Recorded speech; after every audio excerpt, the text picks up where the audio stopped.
Kuya Enzo, gawin mo nga to. Glow in the dark slime? Tara, gawin natin kung iilaw. Tingnan natin kung mag-glow talaga sa dark itong slime na ginawa ko. Moment of truth. 1, 2, 3.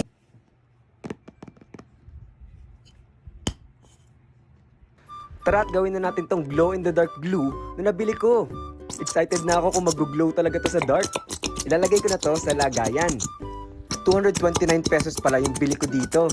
Worth it kaya? Ilagay lang natin lahat yung glow in the dark glue dito sa lagayan na parang ganito. Yan. Kailangan ay simot na simot para sulit yung binayad ko. Itak-tak-tak-tak pa natin at pisil-pisilin para talagang simot na simot. Yan, parang okay na to. Ngayon naman ay lalagyan ko na ng activator para magsimula na tayong maghalo ng slime natin. Yan, halo-halo lang, paikot-ikot lang na parang ganito. Yan, hanggang sa mabuo yung slime na ginagawa natin. Ikot-ikot lang at halo-halo. Kapag sa tingin nyo ay medyo liquid pa yung slime na hinahalo natin, ay dadagdagan pa natin to ng activator hanggang sa makuha nyo yung tamang texture ng slime. Ito, lalagyan ko pa to ng konting activator para medyo mabuo na yung slime na ginagawa ko. Huwag yung masyadong dadamihan ha, baka masyadong tumigas yung slime na ginagawa natin. Yan, halu-haluin lang natin. Sa tingin ko ay pwede na tong ilagay dito sa working board natin. Pwede na to. Gagamitan ko na to ng kamay para mas madaling mabuo yung slime na ginagawa ko. Excited na ako. Iilaw kaya talaga to?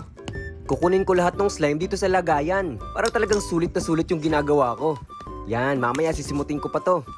Yan, okay na to. At ngayon ay ready na tong masamasahin. Pindut-pindutin na natin at stretch-stretch na natin. Medyo malagkit pa to at hindi pa to yung tamang texture ng slime na ginagawa ko. Kaya dadagdagan pa natin to maya-maya ng activator. Yan, sobra siyang madikit at liquidy. Stretch-stretch lang natin. Yan. At huwag kayong mag-alala kung may mga dumidikit dun sa board. Dahil mamaya ay makukuha din natin yan at didikit yan sa slime na ginagawa natin. Tsaga-tsaga lang sa pag-stretch at sa pagpindot-pindot ng slime. Na parang ganito. Yan. Medyo talagang madikit pa to. Pero huwag kayong titigil. Kaka-stretch ng slime hanggang sa makuha nyo yung tamang texture. Yan, medyo nabubuo-buo na to. Ang ganda. Pero ang iniisip ko talaga kung iilaw talaga to. Gumaganda na yung texture ng slime ko. At unti-unti na siyang nabubuo. At hindi na rin siya masyadong dumidikit sa mga daliri ko. I-check nyo yung slime nyo kung gumaganda na yung texture, kung yung mga dumikit sa daliri ay nakukuha na ng slime na parang ganito. At syempre, patuloy pa rin yung pag-stretch nung slime na ginagawa natin para talagang gumanda yung texture. Yan, parang ganito. Sa tingin ko malapit na itong magawa at mabuo. Konti pang pindot-pindot at mga stretching pa.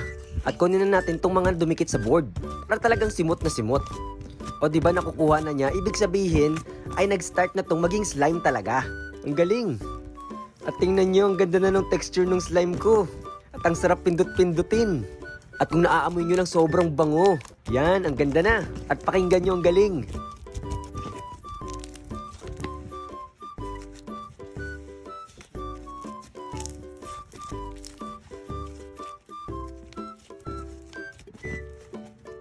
Ito na, set na tong slime ko.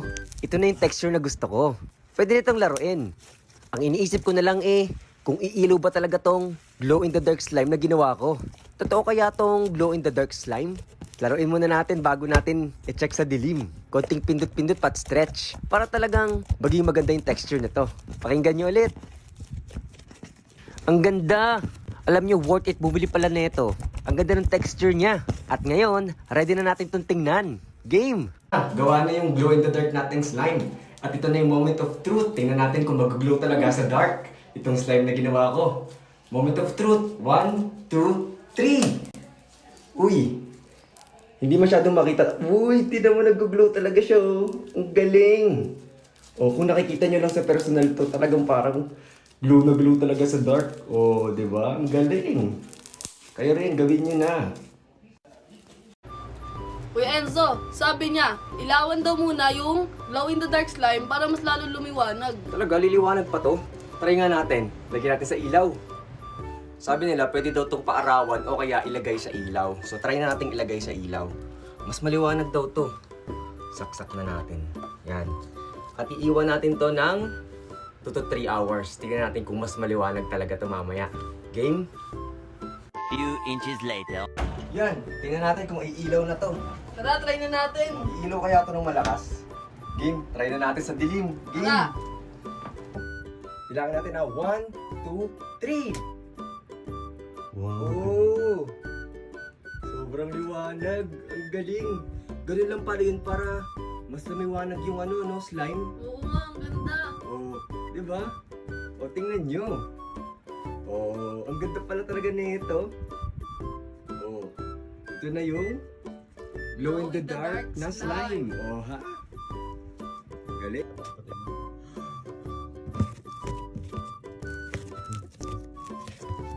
Wow! Sobrang liwanag pala nito.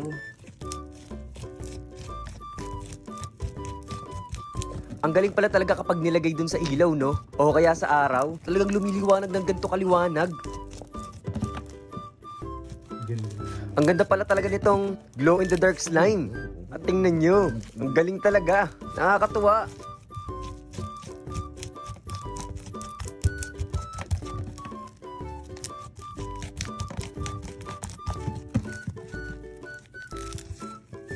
Ang sarap laro-laruin. At kung nakikita nyo lang talaga sa personal, sobrang liwanag nito.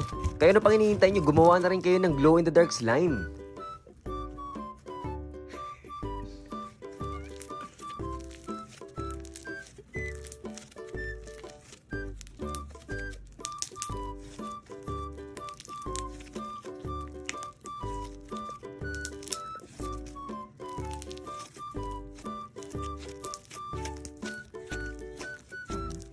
Yung parang noodle. Ang ganda.